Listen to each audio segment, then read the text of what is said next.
Pak Haris, kita ingin mendapatkan tanggapan dari Pak Haris Abulia terkait dengan peristiwa, ya, rentetan peristiwa penangkapan ulama ya yang dituduh dengan terorisme, bahkan juga beberapa peristiwa yang terjadi di Jawa Timur dan Lampung.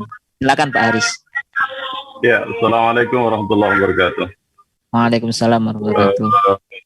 Saya mohon maaf sebelumnya karena tidak bisa mengikuti sampai tuntas karena ada agenda majelis sebentar lagi.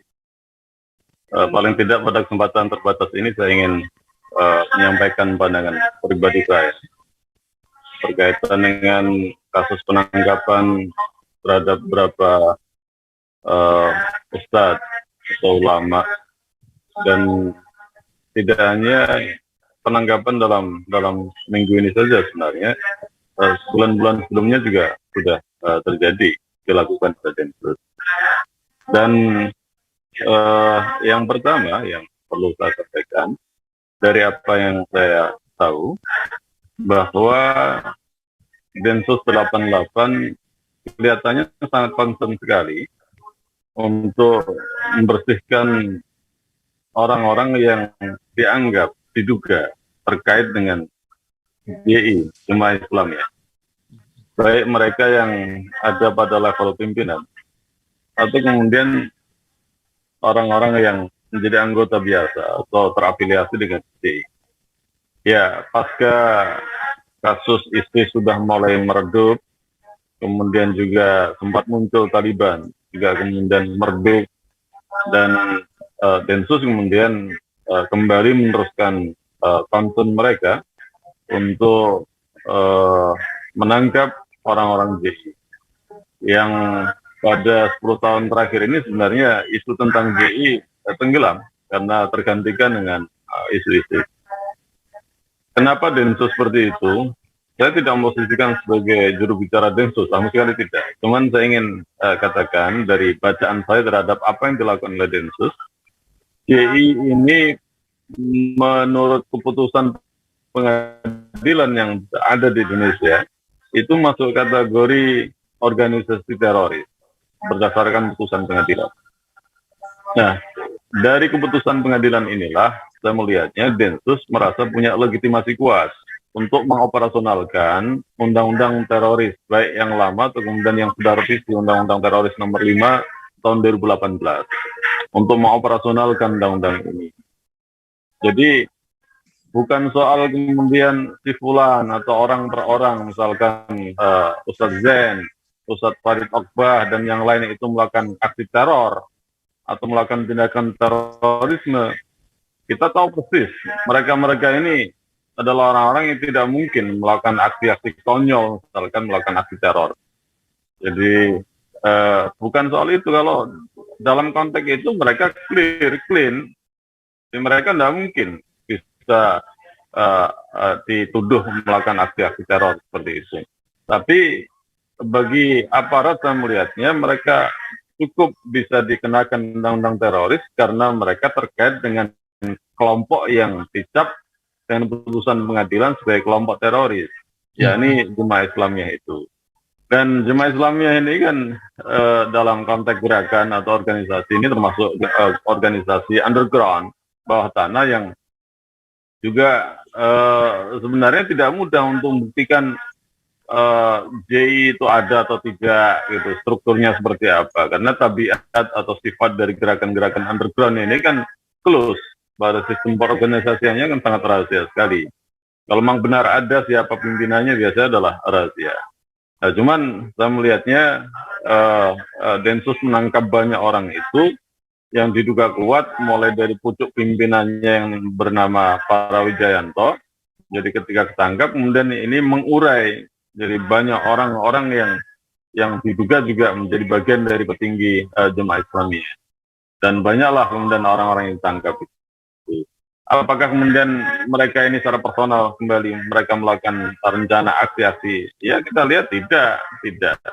Makanya oleh karena itu biar lebih fair, ini yang dilupakan oleh publik, dilupakan oleh wakil rakyat yang ada di gedung DPR adalah Undang-Undang Teroris nomor 5 tahun 2018 itu pada bagian pengawasan pada pasal 47J ya, ayat 1 dan 2, undang-undang itu mengamanahkan agar lembaga atau DPR itu membentuk tim pengawas penanggulangan terorisme. Satu lembaga yang punya fungsi untuk mengontrol bagaimana seluruh agenda-agenda kontra terorisme yang dijalankan oleh BNPT demikian juga oleh Densus itu bisa diawasi, dimonitoring agar kemudian ada akuntabilitas, ada transparansi dan bisa dipertanggungjawabkan. Tidak melanggar undang-undang, menjunjung tinggi hak asasi. Contoh misalkan dalam Undang-Undang Nomor 5 tahun 2018 itu tegas juga. Misalkan tidak boleh kemudian si fulan yang diduga atau terkait yang ditangkap itu kemudian hak asasi yang melekat pada dirinya itu kemudian diabaikan gitu saja. Contoh Ustaz Fadil Akbar dari berita yang beredar kan tidak jelas juntrung yang di mana sekarang. Keluarga untuk akses informasi di mana beliau juga nggak tahu. Bahkan kemudian mungkin pengacara juga belum diberikan akses. Jadi ini pentingnya lembaga ini agar kemudian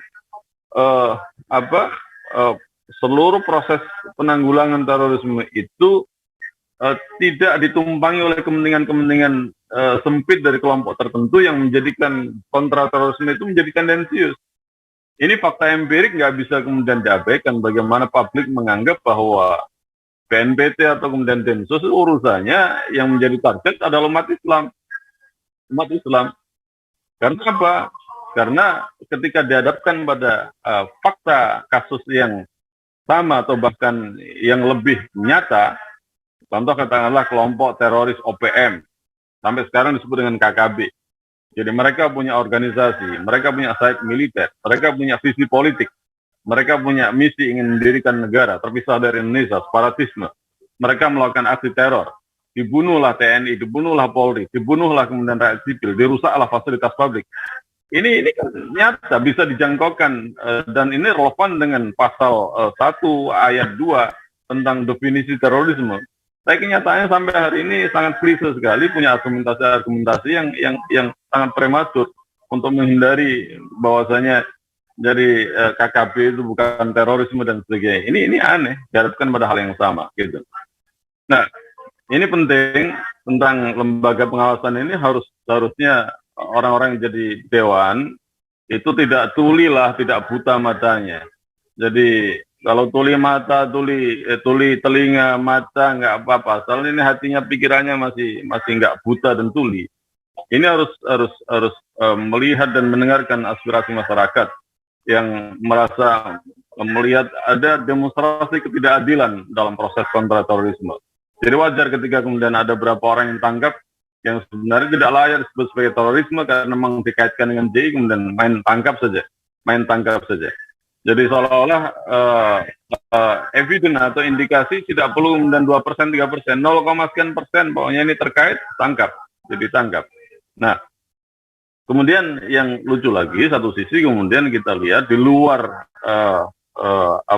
aksi dari Densus 88 itu, kemudian ada yang menumpangi kelompok-kelompok booster itu. Contoh misalkan bergeser ke isu pembubaran MUI. Ini udah itu kerjaan booster lah, kerjaan buzzer-buzzer yang sebenarnya sangat tidak layak untuk kita diskusikan gitu. Karena sederhana sekali. Kalau dengan logika karena ada satu orang anggota MUI kemudian ditangkap Densus, kemudian didramatisir MUI udah kesusupan teroris atau kemudian MUI ini sarang teroris. Jadi kalau kita membuat analogi yang kongruen, misalkan dulu banyak orang PKI, kemudian sekarang berlindung, kemudian ada di satu partai tertentu. Kenapa kemudian partai itu juga tidak dibubarkan? Jadi kenapa partai itu tidak diusulkan untuk dibubarkan? Melindungi atau kemudian mewadai orang-orang yang secara undang-undang bahkan TAP MPR ini kelompok yang dilarang di Indonesia. Jadi kelompok yang dilarang di Indonesia. Banyak hal yang sebenarnya tidak masuk akal dari apa yang disampaikan oleh Basel. Ini lebih pada tendensi kelompok Islamofobia untuk menunggangi tentang kasus penangkapan beberapa ulama, beberapa ustadz ini. Dan kita berharap bahwa apa-apa yang dilakukan oleh aparat keamanan ada transparansi. Jadi kalau bicara tentang apakah layak mereka disematkan sebagai teroris, ya sama sekali tidak, belum ada putusan pengadilan. Jadi kalau kita bicara tentang analisa dari undang-undang pasal, kemudian kita jangkaukan pada realita, ya kita susah menemukan realitanya untuk disebut sebagai teroris. Jadi melakukan aksi teror juga kagak, merencanakan apa? Jadi tidak ada. Nah kemudian betul kalau kita bicara tentang JI, ada berapa metamorfosa. Jadi bagaimana JI dulu dengan sekarang itu ada perubahan-perubahan. Cuman memang aparat itu masih mindset lama. Dan keputusan pengadilan bahwa JI itu terorisme itu tidak berubah. Walaupun kemudian JI sendiri sudah metamorfosanya menjadi kelompok dakwah yang lebih fokus pada urusan sosial, pada urusan-urusan pendidikan. Jadi ini diabaikan semua. Bahkan kemudian untuk melegitimasi bahwa si Fulan benar ditangkap, itu kemudian dibukalah database tentang dulu dia pernah di Afgan misalkan, atau kemudian pernah di kelompok tertentu. Ini kan latar belakang yang sebenarnya nggak relevan. Hanya itu dipaksakan dimunculkan untuk membranding bahwa benar-benar ini benar untuk ditangkap. Jadi kenapa kemudian kalau ada koruptor lulusan UI misalkan, kemudian tidak kemudian dibedah masalah UI-nya, atau kemudian koruptor dari partai tertentu kenapa enggak kemudian dibedah dipertajam nih partainya. Ini memang banyak demonstrasi ketidakadilan sebenarnya dalam konteks penerapan hukum kaitannya dengan undang-undang terorisme. Jadi undang-undang terorisme itu luar biasa, powerful, jadi powerful. Dan ini bahaya kalau kemudian tidak ada lembaga kontrol. Bagaimana di Inggris itu ada semacam lembaga kontrol untuk menjadikan seluruh operasi-operasi kontra terorisme itu terukur dan tidak menabrak rambu-rambu criminal justice system, bahkan kemudian juga memperhatikan aspek-aspek humanismenya. Jadi saya khawatir bahwa penangkapan demi penangkapan dengan alasan 0, sekian persen, jadi hanya karena JI ini terkait dengan diri seorang, ini sama saja ini dalam tanda kutip reboisasi. Kalau hutan gundul, supaya kemudian hutan itu tetap ada, ya reboisasi tanam. Artinya penangkapan ini tanpa sadar melahirkan kemarahan, ini meradikalisasi orang-orang yang sebenarnya tidak melakukan apa-apa, suatu saat bisa melakukan apa-apa karena spiritnya adalah dendam. Spiral kekerasan, spiral teror justru akan berpotensi muncul ke depannya kalau pola-pola penanganan kontra terorisme seperti saat ini tetap dilakukan.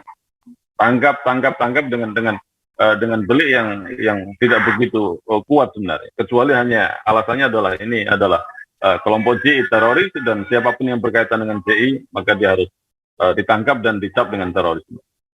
Saya pikir itu Mas yang bisa saya sampaikan. Jadi kalau urusannya ada orang yang ingin membubarkan MUI, biar ajalah anjing menggonggong kafirlah berlalu, itu tidak masuk akal. Jadi kalau Anda kan bubar beneran ya enggak apa-apa. Jadi umat ini baru kemudian bisa sadar kalau baru dicabut giginya satu mungkin belum sadar. Mungkin kalau kemudian giginya rompal semua lah baru sadar. Baik, satu pertanyaan lagi Pak Aris, mungkin ini singkat aja ya. Jadi kenapa ini isu penangkapan ini selalu muncul, gitu kan? Seolah-olah ini ada dramatisir, gitu kan? Apakah ini sebagai pengalihan isu atau untuk menutupi kebobrokan rezim yang ada sekarang ini?